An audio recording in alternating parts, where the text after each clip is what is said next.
Voilà, nous avons une question ici qui nous préoccupe parce que ce qui se passe en République démocratique du Congo, ça donne peut-être parfois des mots de tête. On se demande, les gens ont de gros mots. Est-ce que le mot là qu'ils utilisent, est-ce que ça signifie quelque chose au peuple? Ici, on prend la différence entre la coalition et la cohabitation. Nous sommes toujours dans cette alliance qui a éclaté, papa. On se disait que nous sommes en coalition. Maintenant, on dit que nous allons aller à la cohabitation. Ça veut dire quoi? Bon, je reviens toujours sur le même mot que j'utilise. Vous savez, l'aliénation est plus grave que n'importe quoi. Quand on est aliéné, on n'arrive plus à saisir le sens profond de certains mots. Vous nous aviez mis en garde d'utiliser oui, c'est ça. Dans l'ancien numéro, c'est ça. On avait parlé. Alors, ce qui fait que cette capacité d'interpréter certains mots ou bien de les appliquer dans certains contextes est monnaie courante dans la classe politique congolaise. Mais si vous attaquez la classe congolaise qui a une expertise dans tel autre domaine, ce sont des vocabulaires qui ne passent pas. Allez, je prendrai par exemple un ingénieur en construction, un géologue, un ingénieur agronome. Ce sont des mots qui ne peuvent pas passer chez lui. Qu'est-ce que c'est cohabitation? Qu'est-ce que c'est aliénation? Parce que ce sont les gens qui sont droits, qui ne connaissent pas comment contourner les mots et tout cela. Mais quand nous restons maintenant dans la politique, ça devient autre chose. Pourquoi on fait une coalition? Pourquoi peut-on faire une coalition? Pourquoi peut-on faire une cohabitation? C'est dans l'intérêt de la population. Et quel est le contenu à ce moment-là? Le contenu, c'est d'arriver à mettre en commun et les moyens et les réflexions pour pouvoir affronter le défi qui est sur place. Alors, quand vous cherchez maintenant cohabitation et choses, c'est chercher simplement à faire que dans la cohabitation, bon, chaque parti garde ce qu'il a, l'autre va garder ce qu'il a. Non. Si vous êtes dans les problèmes de gestion du pays, vous vous mettez ensemble, coalition ou cohabitation, c'est-à-dire que sur un programme commun, et vous allez unir vos moyens pour pouvoir réussir ce programme-là. Alors, on va quitter la coalition pour aller dans la cohabitation. Qu'est-ce que ça veut dire politiquement? Pour moi, politiquement, ça veut dire simplement une spéculation politicienne. Manquer quelque chose à dire, le peuple souffre. Vous lui parlez de la coalition ou de la cohabitation, c'est quoi? Au lieu de réfléchir aux problèmes, par exemple, des projets intégrateurs. Trouver des projets qui peuvent unifier facilement un certain nombre de provinces, un certain nombre de chefferies, qui vont travailler pour la communauté, et ainsi le pays avance. Vous parlez coalition, cohabitation, c'est quoi? Ça, ce sont des vocabulaires que beaucoup de politiciens aiment utiliser pour pouvoir créer la confusion dans l'esprit de la population. Parce que là, moi, ce que j'entendais, c'est peut-être quand ils veulent se partager le poste. Et puis, mais c'est ça, les gens qui ont sur ce poste-là ne sont même pas compétents. Ils n'ont même pas un programme sur lequel ils peuvent dire nous allons chercher des gens compétents pour ce. Je crois que c'est du mensonge au fait des politiciens. Regarde par exemple. J'ai fait cette analyse sur la consultation actuelle. Quand on a fait l'alternance, on a vu aux États-Unis tout à l'heure, Biden, qui déjà donnait les principes de programme à partir dès qu'il entre en fonction. Oui, dès qu'il entre en fonction, ce qu'il va faire. Il a dit ça à la population. Et tout cela. Et on a senti qu'à travers ce qu'il a dit, il a pu facilement atteindre les préoccupations de l'opinion publique. Voyez-vous. Nous, quand on a fait l'alternance, qu'est-ce qui a été dit? Qu'est-ce qui a été projeté? Pour qu'aujourd'hui, on dise que les choses sont bloquées. Puisque nous sommes en alliance, si nous avons un programme commun, à ce moment-là, qu'est-ce qui prévalait à faire? Les sauts aux moutons? Hein? Voilà où on nous amène les sauts aux moutons. Aujourd'hui, les gens commencent à chanter. Les enseignants ne sont pas payés, la police n'est pas payée, l'armée n'est pas payée, il manque ceci, il manque cela. Non, je crois que... Le programme de l'éducation, ils ne savent pas comment ils vont financer, voilà, on proclame ça. Voilà. Alors c'est pour cela que je dis non, quand on se met ensemble, il faut bien réfléchir, il faut céder la place aux intelligences qui ont une expertise dans tel ou tel autre domaine, plutôt que favoriser ceux qui n'ont même aucune notion de ce que c'est l'intelligence et qui vous disent... J'ai vu des politiciens que le président a reçus qui sortaient du palais de la nation. Quand ils présentaient, oui, le président nous a parlé des choses, nous sommes venus pour soutenir le président. Qu'est-ce que ça veut dire? Vous êtes venus pour soutenir le président. Voilà, justement pour prendre cette question-là, parce que nous avons absolument une question ici qui dit, est-ce que Tshisekedi pourra à tout seul faire, disons, comment il a dit, c'est comment faudrait-il résoudre, est-ce que Tshisekedi pourra résoudre cette crise tout en ayant la population derrière lui? Il ne faut pas, moi je me pose la question, parce que tout le monde dit que non, le président.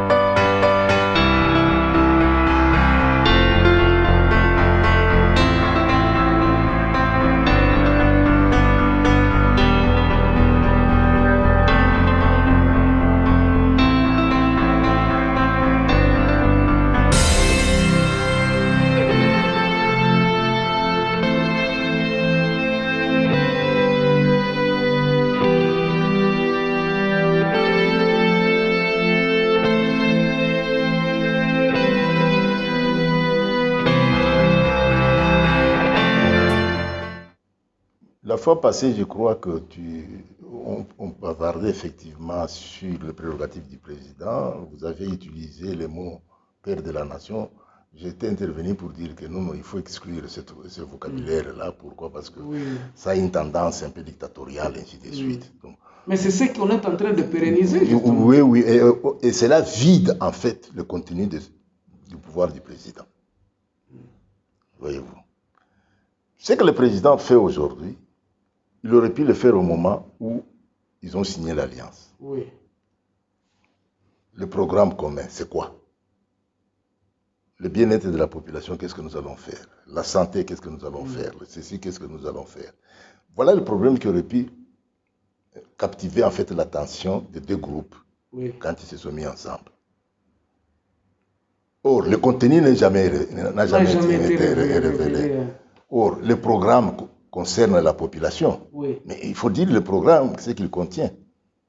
Aujourd'hui, on va faire la consultation, on appelle les musiciens ou bien les choses. Qu'est-ce qu'ils vont dire au problème de développement du pays? Parce que quand c'est un problème politique que vous ça. Appelez le médecin, vous appelez la société civile. Écoutez, une façon peut-être de se dédouaner d'une situation pour embrasser l'autre situation, mais ce n'est pas de cette façon-là qu'on peut arriver à résoudre le problème du pays. Parce qu'en s'inspirant simplement de notre passé, on a vu comment est-ce que, immédiatement après le 30 juin, le pays est entré en crise. Et cette crise était prévisible déjà au moment de la table ronde. Pourquoi au moment de la table ronde? On a vu, il y avait d'abord des camps à la table Tout ronde. le monde commençait à se dire, bon, maintenant, qui va être ici? Qui va... C'est Voilà. ces questions-là qui... C'est ça. Au lieu de dire comment est-ce que nous allons travailler ensemble. Ensemble, voilà. Ils voyaient déjà les gens, moi je serai ministre. Ministre, voilà. Alors, qui sera au gouvernement. C'est ça le problème d'aujourd'hui. Vous allez dire que bon, les FCC doivent disparaître. On a dit à l'époque aussi que l'IDPS devait disparaître. L'IDPS n'a pas disparu. Parce qu'aujourd'hui, le FCC est en train de se regrouper. Il y a Kika Yabin Karoubi qui est à l'extérieur pour essayer un peu de faire le lobbying. C'est ça. C'est ça le problème. Donc c'est une force avec qui il faut compter. Il faut compter avec cette réalité-là. Je ne peux même pas appeler ça une force. C'est une réalité congolaise. La réalité congolaise est composée de cette diversité-là. Il y a ceux qui ont eu la capacité de se regrouper. Il y a eu ceux qui n'ont pas eu cette capacité de se regrouper. C'est la démocratie. Mais maintenant, s'il faut gérer le pays, il ne faut pas venir avec des ambitions individuelles. Bon, qu'est-ce que vous dites des gens qui disent qu'il faut que Tshisekedi se dérobe du pouvoir en les remettant au peuple? C'est-à-dire que le peuple décide en faisant par exemple les conférences, d'autres parlent des conférences régionales, d'autres parlent de... moi j'ai parlé des états généraux de territoire, afin que le peuple puisse lui-même récupérer le pouvoir, pour qu'à la tête, qu'il n'y ait pas de cette guerre. Je suis tout à fait d'accord avec cette approche, en ce sens que ça va ramener la base de la population au sommet du pays, qui est composé de ce que nous appelons les intellectuels. Ça, c'est de un. Mais pour faire ce travail-là, aussi, il faut bien réfléchir. À la base, dans le contexte d'aujourd'hui, nous avons les notables, les chefs coutumiers, qui sont limités dans la manière de voir les choses, ou qui, eux aussi, à leur tour, ont été aliénés et cherchent à disposer de ce qui ne devrait pas favoriser le développement du pays. Donc, il faut bien réfléchir que je suis tout à fait d'accord pour les états généraux au niveau des chefferies, et il faut assigner à ces états généraux des objectifs pour lesquels ils doivent se réunir. Et il faut affecter à ces états généraux des intellectuels qui disposent de la nouvelle technologie, d'une nouvelle façon de voir les choses, afin de permettre aux idées de ces chefferies à être réalisées, à être appliquées sur le terrain. Alors, cette combinaison à la fois des intellectuels, aujourd'hui, je crois que notre pays dispose, presque dans tous les chefferies, dispose des jeunes gens, des enfants qui ont une capacité à étudier et tout cela. Comme on arrête les Koulouna aujourd'hui, on les envoie où ça,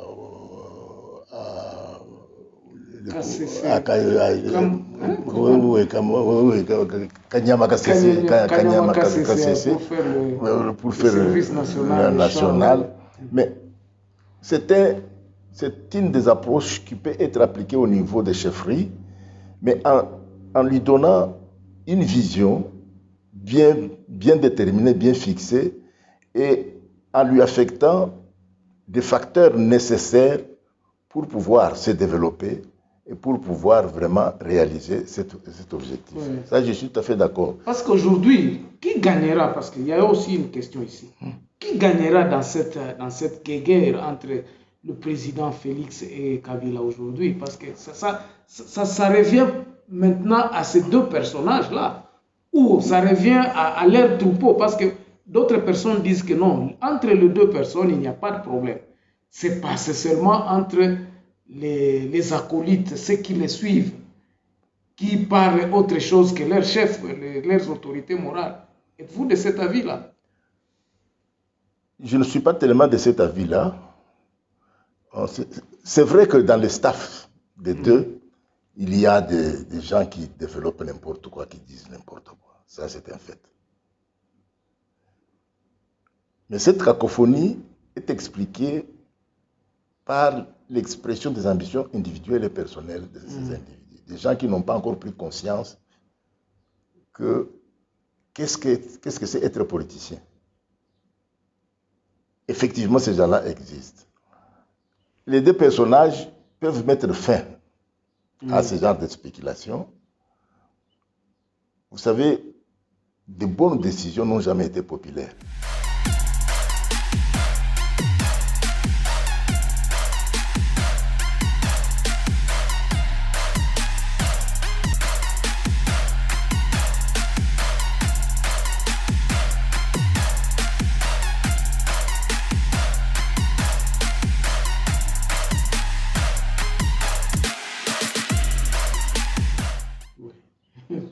Oui.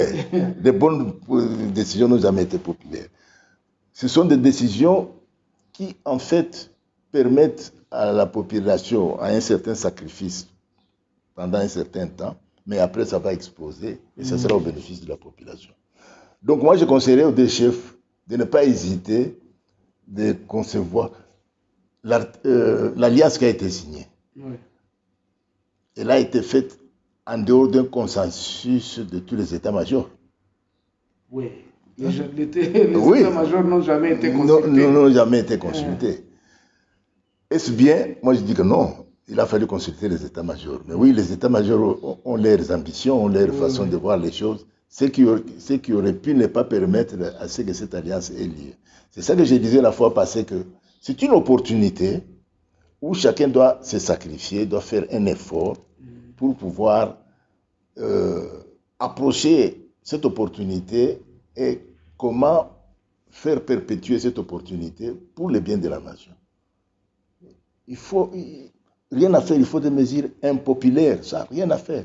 Mais quand on va parler dans les mesures impopulaires, d'autres langues disent que non.